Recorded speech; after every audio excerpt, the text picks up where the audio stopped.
Hello friends, welcome to my channel. जैसा मैं आपके साथ डेली एक वीडियो अभी स्टॉक के ऊपर शेयर कर रहा हूं, तो आज हम डिस्कस करेंगे कि जो इंडियन मार्केट है इसमें अगर कंडीशन आप देखने की कोशिश करते हैं तो टॉप परफॉर्मिंग सेक्टर्स हैं कौन है, उसमें क्या प्राइस पैटर्न बनता हुआ देखने को मिला। साथ में हम कुछ न्यूज़ के विषय में डिस्कस करेंगे जो सेबी की तरफ से एक न्यूज़ आई है और एक एनालिस्ट फर्म के थ्रू भी एक न्यूज़ आ रही है कि जो आने वाले दिनों में निफ्टी कैसा परफॉर्म करने वाला है, तो उसके विषय में देखेंगे।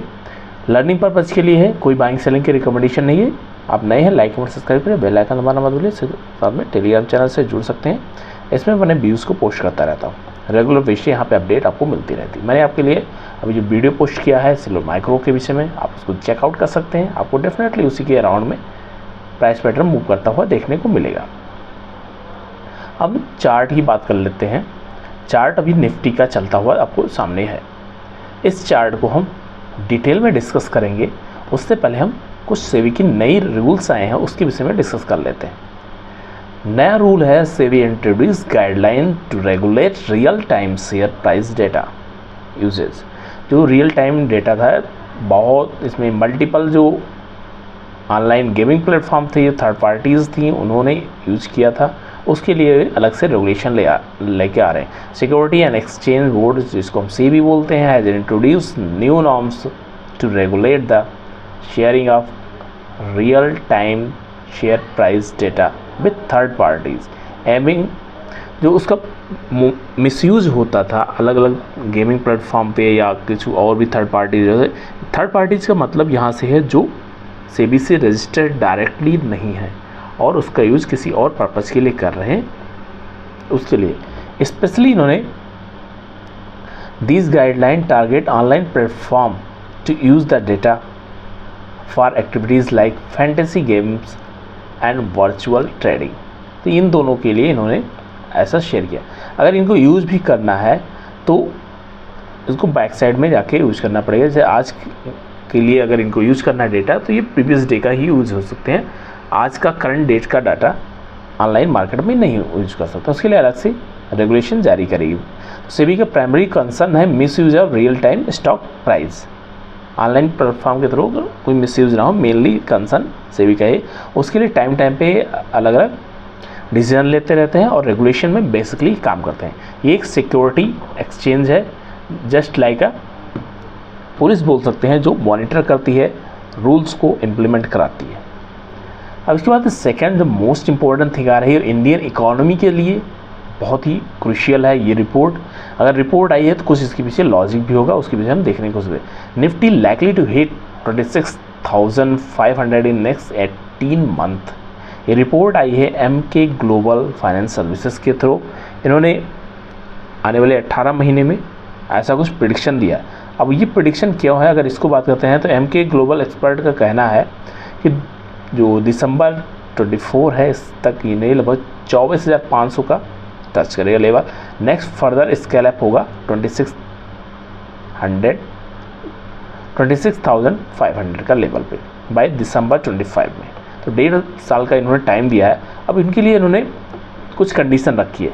अकॉर्डिंग टू द रिपोर्ट, जो रिपोर्ट करंट मार्केट की आ रही है, in the immediate near term market are going to focus on Lok Sabha election result and expected return of NDA government अगर फॉर्मेशन होता है अराउंड 330 सीट्स के अराउंड भी अगर आती है, तो उस केस में भी जो मेजर रिफॉर्म होने वाले हैं पॉलिसी के लिए, जो इकोनॉमिक एक्टिविटीज़ के लिए, पॉजिटिव सेंटिमेंट्स के लिए काम करेगा।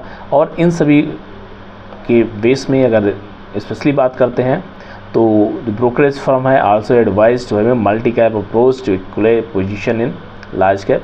इस तरह के मल्टीपल इन्होंने सोर्सेज को स्टडी करके ये डेटा पोस्ट किया है। तो काफ़ी अच्छा है इंडियन मार्केट के लिए। बस स्टेबल गवर्नमेंट फोकस करना चाहिए। अगर एनडीए की गवर्नमेंट फॉर्मेशन होता है, कोई यहाँ पे मेरा रिकमेंडेशन नहीं है कौन सी गवर्नमेंट बनेगी, लेकिन जो रिपोर्ट आई है हम उसके विषय में देख रहे हैं। अब फ्रेंड्स हम आगे सबसे पहले चार्ट का डिस्कशन की बात कर लेते हैं। तो हम निफ्टी के विषय में देख रहे हैं। निफ्टी का वीकली टाइम फ्रेम का चार्ट है। वीकली टाइम फ्रेम के चार्ट को एक बड़ा चैनल चलता जा रहा है, एक छोटा चैनल चलता जा रहा है।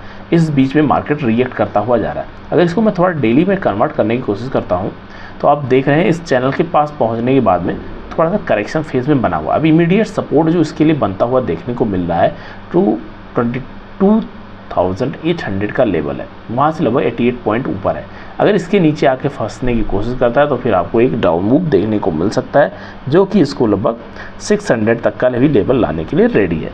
लेकिन इसका यहाँ पे मोमेंट इम्पोर्टेंट रोल प्ले करने वाला है। लास्ट के 2 दिनों में अच्छी यहाँ पे गिरावट आई है। अगर आप देखते हैं लगभग पॉइंट के टर्म से बात करते हैं तो बहुत कम आपको शो करेगा, लेकिन ओपनिंग और क्लोजिंग के टर्म से बात करते हैं तो मोमेंटम दोनों दिन ज़बरदस्त रही है, और उस बेस से आपको थोड़ा सा यहाँ पर अलर्ट लेवल रहना होगा। अगर इन केस इसको ब्रेक कर देता है, जो कि ट्रेंड लाइन है, तो फिर आपके लिए एक नया हाई भी देखने को मिल सकता है।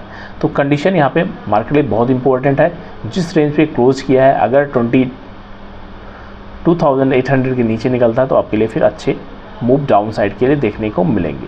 तो ये कंडीशन है, आपको यहाँ पे वॉच करना पड़ेगा। नेक्स्ट अगर हम बैंक निफ्टी को देख लेते हैं तो बैंक निफ्टी की एक्सपायरी भी आने वाली है और एक नैरो जोन में धीरे धीरे करके पहुँचता हुआ जा रहा है। जो मैंने एक चार्ट आपके लिए साथ ड्रा किया था, इसमें 2 कंडीशन बनी हुई जा रही है। अगर यहाँ पे देखते हैं तो एक 2020-21 से ये डेटा चलता हुआ जा रहा है। आप देख रहे हैं कंटिन्यू एक सपोर्ट लाइन पे और अच्छा रिस्पेक्ट करता हुआ जा रहा है। स्पेशली अगर बैंकिंग सेक्टर की बात कर लेते हैं, बैंकिंग सेक्टर में अभी HDFC ने बहुत अच्छा परफॉर्मेंस नहीं दिया है, तो अब बारी HDFC की भी है आने वाले दिनों में परफॉर्मेंस देने के लिए। अगर यहाँ पे हम कंडीशन की बात कर लेते हैं तो ये छोटी छोटी कैंडल्स बनाता हुआ एक नैरो जोन में ट्रेड कर रहा था। अब इसका ब्रेकआउट करने का धीरे धीरे टाइम आता जा रहा है। ये लगभग अगर आप देखते हैं इससे प्रीवियस डे का डेटा भी आपको लगभग 50,000 के आसपास बनता हुआ देखने को मिला। आज की क्लोजिंग से 49,000 के आसपास है। प्रीवियस 2 दिनों में बहुत अच्छी तेज़ी यहाँ पे देखने को मिली है, प्रीवियस 2 वीक्स में। अब यहाँ पे हम डेली की बात कर लेते हैं तो ये कि सप्लाई जोन जो इसके लिए बना हुआ है उसके आसपास ट्रेड कर रहा है, और लास्ट के 2 दिनों में थोड़ी सी गिरावट देखने को मिली है, बट अभी इतनी गिरावट नहीं है कि बहुत ज़्यादा डिसीजन यहाँ पे निगेटिव होता हुआ देखने को मिले। अब यहाँ पे कंडीशन बनती है, अगर 49,000 के नीचे निकलता है तो फिर इसके लिए भी लगभग 400 पॉइंट नीचे सपोर्ट लेवल काम करेगा, जो कि इसको 675 का लेवल यहाँ पे देखने को मिलेगा। जो भी कंडीशन हम देख रहे हैं सिर्फ लर्निंग पर्पज़ के लिए, बाइंग सेलिंग की कोई रिकमेंडेशन नहीं है। तो आप यहाँ पे जो इंपॉर्टेंट लेवल इसके लिए बना हुआ है 49,000 है। सबसे पहले 49,000 के अगर नीचे निकलता है तो डेफिनेटली आपको 400 से 500 पॉइंट इमीडिएट बेस से आपको देखने को मिलेगा। उसके नीचे निकलता है तो आपके लिए फिर 48,000 का लेवल रहेगा। इनके से हायर साइड ज़्यादा तो अभी इसको 50,000 के आसपास बहुत ज़्यादा टाइम बिताना चाहिए, उसके बाद में ब्रेकआउट करेगा। और ये ब्रेकआउट मोस्ट प्रोबेबली अगर इलेक्शन रिजल्ट आ जाता है उसके बाद ही होने के चांस बनते हुए देखने को मिलेंगे। नेक्स्ट फ्रेंड अगर इसके बाद में हम देख लेते हैं सेकंड कैंडल, जो FMCG सेक्टर है। FMCG सेक्टर का एक चैनल का फॉर्मेशन चलता हुआ जा रहा है। ये वीडियो और चार्ट पैटर्न मैंने ऑलरेडी शेयर कर रखा है। जब इस चैनल के पास पहुंचा है हायर साइड में कुछ ना कुछ रिजेक्शन दिया है। अब यहाँ धीरे धीरे मार्केट टच करते डाउन साइड आया था, बट अभी इस चैनल के आसपास नहीं आया था डाउन साइड के लिए। सपोर्ट लेवल के पास आया, जहाँ से ब्रेकआउट किया था वहीं से फिर दोबारा पैटर्न बना कर ऊपर निकलना। तो FMCG सेक्टर में भी थोड़ी सी वीकनेस जारी रह सकती है, तो इसके लिए आपको अलर्ट रहना पड़ेगा। फिलहाल के लिए एक बार ये 54 के आसपास आएगा, दोबारा से पुल बैक लेने की कोशिश करता है, या फिर अच्छा पुल बैक इस पर ट्रेंड लाइन को रिस्पेक्ट करने के बाद आता है तो ज़्यादा बेटर चांस बनने की कोशिश रहेगी। तो ये आपको यहाँ पर वॉच करना पड़ेगा। अगर यहाँ पर डेली में देखते हैं तो FMCG सेक्टर में आप देख रहे हैं पिछले कुछ टाइम से मार्केट में रुका हुआ, मतलब स्टेबल मूव कर रहा है, हायर साइड लोअर साइड करके एक स्टडी मूव कर रहा है। अगर ये सेक्टर मूव नहीं कर रहा है तो डेफिनेटली इसके स्टॉक बहुत ज़्यादा मोमेंटम में नहीं रहेंगे। अब थर्ड के बाद में फोर्थ ऑटो सेक्टर की डिस्कशन कर लेते हैं। Auto sector friends ultimately move के साथ में अभी भी इसकी रैली कंटिन्यू है, बहुत ही फेवरेट सेक्टर रहा है पिछले 1 साल 1.5 साल में। मोमेंटम की टर्म से बात करते हैं, जितने भी स्टॉक थे सभी ज़बरदस्त फॉर्मेशन कर चुके हैं, और अशोक लेलैंड का मोमेंटम नहीं हुआ था। तो अभी जब सारे स्टॉक थोड़े रुक रहे हैं तो उसमें अशोक लेलैंड मूवमेंट कर रहा है। पिछले अगर उसके 2 वीक का ट्रेडिंग सेशन में देखते हैं तो ऑलरेडी 180-190 के आसपास जो ट्रेड कर रहा था, आज 225 के आसपास ट्रेड कर रहा है। तो उसमें भी अच्छी लगभग 20%-15% के आसपास तेज़ी हो चुकी है। ऑटो सेक्टर बहुत ही क्रूशियल है और बहुत अच्छे रिफॉर्म के थ्रू ही घूम रहा है। अभी यहाँ पे जो कमर्शियल व्हीकल हैं, इलेक्ट्रिकल व्हीकल हैं और पैसेंजर व्हीकल हैं, सब पे काफ़ी सारे चेंजेस आ रहे हैं। रेगुलेशन भी चेंज होने वाले हैं, जो BS6 में थे BS7 में आ जाएंगे। तो फ्यूचर प्रोजेक्शन इसका काफ़ी अच्छा है और सारी कंपनियों का विज़न और मिशन दोनों क्लियर है। इस वजह से इसमें परफॉर्मेंस आपको देखने को मिल रही है। आने वाले टाइम में भी ये परफॉर्मिंग सेक्टर रह सकता है। अगर ये थोड़ा रुकता है उसके बाद में परफॉर्मेंस जारी रखता है तो बेटर रिजल्ट देखने को मिलेगा। अब यहाँ आप देख रहे जा रहे हैं ऑल टाइम हाई के आसपास ट्रेड ऑलरेडी कर रहा है। अब यहाँ से अगर ब्रेकआउट होता है तो डेफिनेटली आपके लिए फिर नया हाई देखने को मिलेगा। अगर इनके नीचे भी आता है तो इसके लिए 23,000 के आसपास अभी सपोर्ट बनता हुआ आपको देखने को मिलेगा। उसके बाद में फर्दर ये डिसाइड करेगा नेक्स्ट इसको करना क्या है।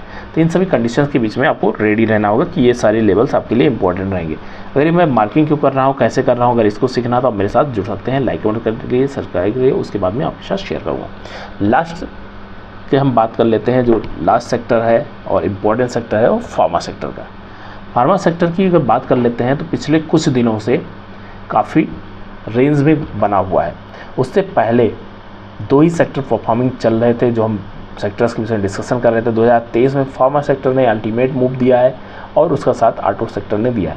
ऑटो सेक्टर अभी भी मूवमेंट में है, पिछले 1-2 वीक से रुक रहा है, लेकिन फार्मा सेक्टर दोबारा से एक रेंज बनाने के बाद में एक ब्रेकआउट लेवल पे खड़ा हुआ है। अगर ये दोबारा से जो इसके लिए लेवल्स बने हुए हैं हायर साइड के 19,425 का लेवल निकालता है तो फिर इसके लिए दोबारा फिर 20,000 का लेवल ही देखने को मिलेगा या फिर ऊपर का इसका रेंज ओपन हो जाएगा। अगर ये ऊपर जाता है तो डेफिनेटली इसके साथ इसके परफॉर्मिंग जो सेक्टर हैं, टॉप स्टॉक्स हैं, वो भी ऊपर जाने की कोशिश करेंगे। अगर आप मेरे इस वीडियो को पसंद करते हैं, लाइक करते हैं, सब्सक्राइब करते हैं, साथ में कमेंट करते हैं, तो मैं इसके ऊपर आपके साथ और कंटेंट शेयर करूंगा जिससे आपकी लर्निंग और बेटर वे से हो जाए। ये जस्ट एक ओवरव्यू था कि जो स्टॉक्स हैं, अगर सिर्फ निफ्टी और बैंक निफ्टी की बात कर लेते हैं तो थोड़े डाउन साइड आए हैं। अगर ऑटो सेक्टर की बात कर लेते हैं, फार्मा सेक्टर की बात कर लेते हैं, दोनों एक हायर साइड पे ही लगातार हिट कर रहे हैं, ब्रेकआउट के लिए रेडी बैठे हुए हैं। और इसके साथ में FMCG थोड़ा सा भी साइड में मोमेंटम में चल रहा है। तो कंडीशन काफ़ी बेटर है, आपको ट्रेंड को फॉलो करना है और उस बेस से स्टडी करना है। इसके टॉप स्टॉक्स हैं, अगर उसमें परफॉर्मेंस होती है तो सेक्टर भी मूव करे। सेक्टर में अच्छा लग रहा है तो आपको स्टॉक के विषय में देखना चाहिए, जानना चाहिए। थैंक यू फ्रेंड्स, मिलते हैं नेक्स्ट वीडियो में। Happy trading and happy learning.